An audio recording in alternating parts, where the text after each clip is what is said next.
একবার এই free fire গেমটার প্রেমে পড়ে দেখেন। দুনিয়ার লোভ, লালসা, মায়া, আবেগ, ভালোবাসা সব ভুলে যাবে, শুধু থাকবে এই গেমটার প্রতি ভালোবাসা। এটা শুধু গেম না, আমাদের মতো হাজারো ছেলে মেয়েদের ইমোশন। এই গেমে ঢুকার পর ভুলেই যাই ডিপ্রেশন কি জিনিস। শয়নে স্বপনে ভাবি শুধু গেমটার কথা। এই গেমে আমাদের এমন কয়েকটা বন্ধু আছে বা বন্ধুদের সাথে পরিচয় হয়েছে, তাদেরকে কোনোদিন ভোলা যাবে না। এই গেমটা খেলা ছেলে মেয়েদের প্রেমিক প্রেমিকা লাগে না, গেমটাই তাদের প্রেমিক প্রেমিকা। প্রেমিক প্রেমিকারা ঝগড়া করলে তাদের বিচ্ছেদ হয়, কিন্তু হাজারো মান অভিমানের পর আমাদের এই গেমের সাথে কোনোদিন বিচ্ছেদ হয়নি।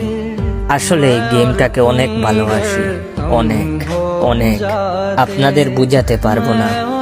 এখন যদি বলেন এটা নেশা,